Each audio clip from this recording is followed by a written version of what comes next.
በምስራቅ አርሲ አሰኮ ወረዳ 37 ኦርቶዶክሳውያን ተገለዋል። 234 የኦርቶዶክሳውያን ቤት ተቃጥለዋል። ኦርቶዶክሳውያን የሰው ልጅ እንደ በግ እየታረደ እየሰማችሁ ተኛችሁ። ለማንኛውም ኦርቶዶክሳውያን ወጣቶች ተደራጁ።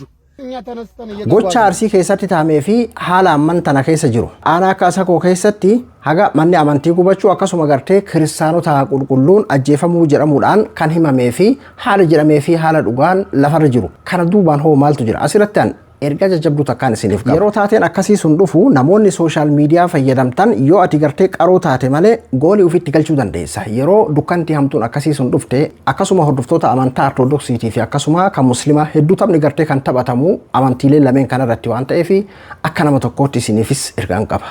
Abdu mobileapp birahi bagara deebiidhaan gara chaanala kiyyaa dhuftan isiniin jedha. Ijoolleen amma jalqaba irratti isin agarsiise fakkeenyaaf amma namichi kuni gara arsiititti gartee nu waliin koottaa kunoo jechuun dhayneetiin gartee peerti kiristaanarraa akkasuma obboleeyyan keenya qulqulluu ortodoksii irraa ittisnaa nuyaasaa jedheeti jechuun amma lolaaf deemaa jira jechuudha. Akkasuma gartee kan intalli kun jechaatiin jirtu hordoftoonni amantaa ortodoksii nama 37tu dhume manneen gartee ammoo amantaa warra ortodoksiidhaa hordofan manneen kiristaanaa nama 230 oltu gubate barbadaa'eedha haga ammaatitti gochaan kun itti fufeetiin jira jechuudhaan dubbatte fakkeenyaafin kanneen isinii fide malee akkasuma beeti kiristaanni gubattee nuti jiraannu ka jedhu artistoota gartee bebeekamoo dabalatee walumaa galatti guyyoota sadiin kana keessatti arsiin bineensa nama nyaatu godhamee haala akkasiisaniin jechuudha kan himamaatiin jiru akkaataa gartee waggoota 7-8 dabran kana wallaggaan nama nyaataa godhanii bineensa godhanii itti duulanii itti duulchisanii qe'ee isaa facaasanii qe'ee isaa irra buqqisanii gartee kadhataa godhanii karaa gubbatti facaasanii uummata gartee sooressa qabaataa san jechuudha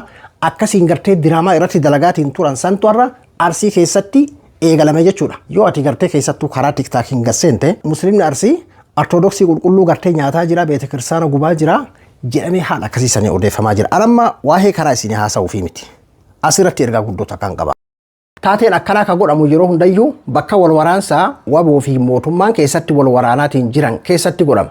Keessattuu bakka gartee kiristaanaa fi musliimni wal keessa jiraatan keessatti taphni akkasii sun ka bareedu amma fakkeenyaaf arsii keessatti bakki mootummaa fi waboon keessatti itti gartee wal waraanaa waggoota 2-3 dabran kana aanota arsii bahaa hedduu garuu ammoo bakka islaamaa fi kiristaanni heddummaatan bakka amma gartee rakkoon kun itti hame aanaa asakoo asallaa jira lafa jirtu lafa gabbataa lafa gartee musliimaa fi kiristaanni itti wal keessa jiraatan akkasuma dhalattoonni gartee amaaraatii fi namoonni oromoo hin ta'in hedduunis keessa jiraatanidha. Kanaaf gartee gochaan akkasii sun keessatti godhamuun baay'ee mijataa isin jechuu barbaadeeti. Arsii keessatti kun gartee ka jalqabaatii miti amma dura shirkaan keessatti illee bakka gartee rakkoo nageenyaa jiru shirkaan bakka musliimaa fi kiristaanni itti wal keessa jiraatudha shirka achi keessatti illee gartee godhamaatiin tura jechuudha. Tole gocha ammaa kanaa wanti nuuf himame qulqulloota gartee ortodoksiitu gartee jumlaadhaan fixame akkasuma gartee beete kiristaanatu gubatee ka jedhuudhaan nuuf himame. Gocha hedduu takka nama suukanneessu gocha gartee gurraanis dhagahuudhaa fi namatti ulfaatu. Eega gochaan kun himame itti aaname ammoo arsiin beete kiristaana gube arsiin jumlaadhaan gartee kiristaana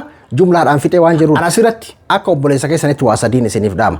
Fakkeenyaaf jalqaba taateen kun yeroo taa'amu amma beete kiristaana gartee arsii keessa gubate jedhame kana irratti maal agarree beete kiristaana gubaa garee viidiyoo waraabu akka hinjifannootitti jalqaba sooshaal miidiyaa irratti warri isinitti dhufee argitan yoo argitanis hin beekne sababaan beete kiristaanni kun gubatuu fi bakka faannoon itti leenjifamuudha alaabaa faannoodhaati qaba beete kiristaanni kuni oromiyaa keessa alaabaa faannootiin beete kiristaanni hin ta'amu waan ta'eef tarkaanfiin irratti fudhatamee jedhameetiin akka hinjifannootitti labsamaa jechuudha. Gartee amma gartee maqaa faadhoositti dhayan waan ati jibbitu gartee si himan alaabaa gartee lummuutii ati gartee jibbitu san siif himan ati alaabaa faannoo waan jedhamu saniif kallattii biraatiin ammoo gartee faallaa amantii keetiiti faallaa amantii keetiitti illee gartee hin jaalattu namoota hundallee ta'uu baatte muraasni jechuu kiyya. Ati duuba kana gartee hinjifannoo ajaa'ibaa sitti fakkaateetiin laayikii fi sheer itti roobsitaa jechuudha. Laala asirratti ati amantii feete hordofi. Yeroo gartee taateen akkasii suni godhame waa sadi qofa laala. Namni jalqaba viidiyoo akkasii san siif qoode eenyu isaa beeyta.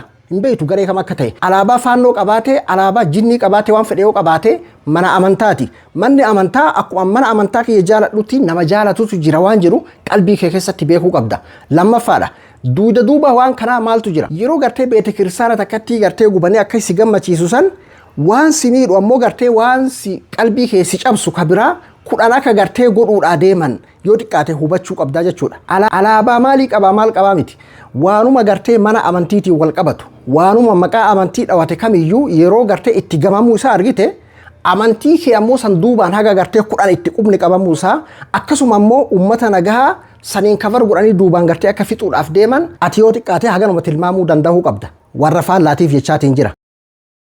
Tole kabira maaltu jirani beektaa wajji jireenya hawaasaa kana keessatti illee namoota gartee gaaromina 10 keessaa hanqina takkaa fi lama duraan gartee qabatee mataa isaa keessatti jibbaan akkasii katabame ebaluun gartee warri amantii akkasii sun akkasii jedhee duraanuu katabatee deemaa jira. Yeroo waan akkasii san dhagahee isaan duraanumayyuu akkasii jedheetiin warra gulufatu jira.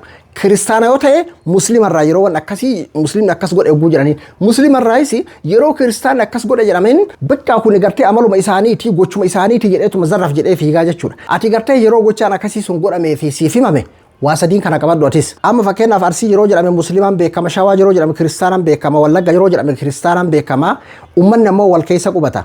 Dole amma fakkeenyaaf Oromoon kiristaana Shawaa tokko hinka Wallaggaa tokko yeroo gara Arsiititti galu amantii isaa qabateeti gara Arsiititti gaafa galu. Arsiin gaafa qubsiisu amantii isaa san waliin qubsiise, Goorgisii waliin qubsiise.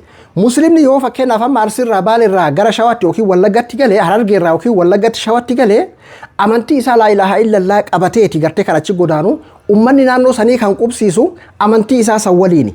Ati yoo xiqqaate kana sammuu keessatti beekuu qabda jechuudha. Lammaffaa waan ati of gaafachuu qabdu manni amantaa tuni haaree amman tanan ijaaramne. Gartee waggaa dheeraa kan achitti lakkoofsifteedha.